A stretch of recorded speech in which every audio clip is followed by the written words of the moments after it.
ఒకప్పుడు కాదు అనుకున్నదే ఇప్పుడు దిక్కైంది. అప్పుడు అడుగు పెట్టాను అని చెప్పిన నోరు ఇప్పుడు వెళ్ళి పతాపం చూపిస్తా అని అంటుందా? అసలేమైంది? మ్యాటర్ ఏంటి? Let's watch.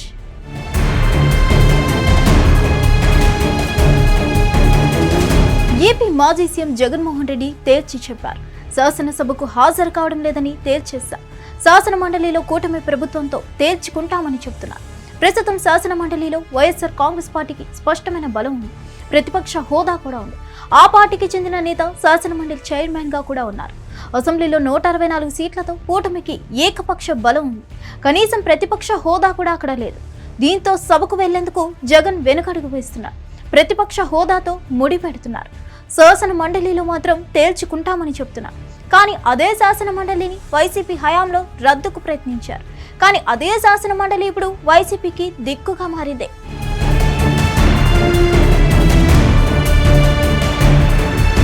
YSR Congress party 2019లో అధికారంలోకి వచ్చింది. ఆ సమయంలో శాసన మండలిలో తెలుగుదేశం పార్టీకి స్పష్టమైన బలం ఉంది. అప్పట్లో మండలి చైర్మన్ గా టీడీపీ నేత ఉండేవారు. ప్రభుత్వానికి వ్యతిరేకంగా టీడీపీ పావులు కదిపేది. బిల్లులు సైతం శాసన మండలిలో వీగిపోయేవి. 3 రాజధానుల అంశానికి సంబంధించి బిల్లు కూడా శాసన మండలి ముందుకు వచ్చింది. అది కూడా వీగిపోవడంతో జగన్మోహన్ రెడ్డి దాన్ని ఒక సీరియస్ అంశంగా తీసుకున్నారు. 2020 జనవరిలో శాసన మండలిని రద్దు చేస్తూ అసెంబ్లీలో ఒక తీర్మానాన్ని రూపొందించారు. అది శాసనసభలో నెగ్గింది. ఓటింగ్ నిర్వహించగా 133 మంది ఎమ్మెల్యేలు మండలి రద్దుకు అనుకూలంగా ఓటు వేశారు. దాన్ని కేంద్రానికి నివేదించారు. కేంద్రం వద్ద ఆ బిల్లు పెండింగ్ లో ఉండిపోయింది.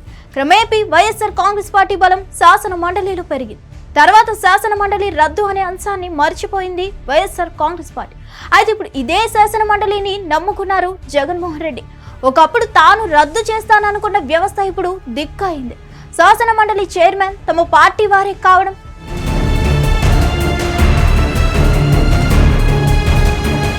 శాసన మండలిలో వైసీపీ పక్ష నేతగా సీనియర్ నేత బొత్స సత్యనారాయణ ఉండడంతో వైఎస్ఆర్ కాంగ్రెస్ పార్టీ సభ్యులు గట్టిగానే ప్రభుత్వాన్ని ప్రశ్నిస్తున్నారు.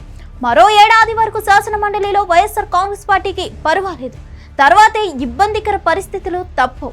అయితే నాడు జగన్ నిర్ణయం తప్పు అని జగన్ ఒప్పుకున్నట్లు అయింది. అప్పుడే శాసన మండలి రద్దు చేసి ఉంటే అసలు వైఎస్ఆర్ కాంగ్రెస్ పార్టీ ఉనికి లేకుండా పోయేది. గతంలో ఎన్టీఆర్ కూడా ఏకంగా శాసన మండలిని రద్దు చేశారు. మళ్ళీ వైఎస్ రాజశేఖర రెడ్డి అధికారం చేపట్టిన తర్వాత పునరుద్ధరించారు. కనీసం తన తండ్రి పునరుద్ధరించారన్న వ్యవస్థను రద్దు చేయాలని చూశారు జగన్మోహన్ రెడ్డి. కానీ తన తండ్రి పునరుద్ధరించిన శాసన మండలి ఇప్పుడు జగన్మోహన్ రెడ్డికి దిక్కైంది. అందుకే అంటారు రాజకీయాల్లో దూకుడు నిర్ణయాలు పనికిరావని. శాసన మండలిని రద్దు చేస్తానని జగన్ ఆరాటపడ్డారు. కానీ అదే శాసన మండలి ఇప్పుడు ఆయనకు దిక్కుగా మారడం నిజంగా గుర్తించాల్సిన అంశం. మరిన్ని అప్డేట్స్ కోసం స్ట్రైట్ ఇంటూ హిట్ టీవీ.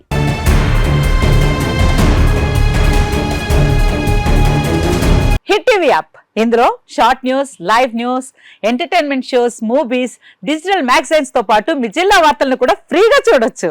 ఇంకెందుకు ఆలస్యం, వెంటనే హిట్ టీవీ యాప్ ని డౌన్లోడ్ చేసుకుని ఫ్రీగా ఎంటర్టైన్మెంట్ పొందండి. Hit TV app. Hit TV app. Please download hit TV app. Hit TV app ని ఫ్రీగా డౌన్లోడ్ చేసుకుని ఎంజాయ్ చేయండి. మీకు నచ్చిన ఎంటర్టైన్మెంట్ కోసం హిట్ టీవీ యాప్ ని ఫ్రీగా డౌన్లోడ్ చేసుకుని ఎంజాయ్ చేయండి. హిట్ టీవీ యాప్ ని డౌన్లోడ్ చేసుకుని ఆస్వాదించండి, ఆశీర్వదించండి. ఇంతమంది సెలబ్రిటీలు హిట్ టీవీ యాప్ ని డౌన్లోడ్ చేసుకోండి అని చెప్తున్నారంటే ఎంత మంచి యాప్ ఆలోచించండి. అమెరికా అమెరికా అమెరికా అమెరికాలో చదవాలనుకునే వాళ్ళకి విశ్వసనీయమైన పేరు మన శౌర్య కన్సల్టెన్సీ. UK లో 1 year masters, UK లో 1 year masters, 2 years work permit up to 5 years visa. Contact Saurya Consultancy. Contact 89851 89851.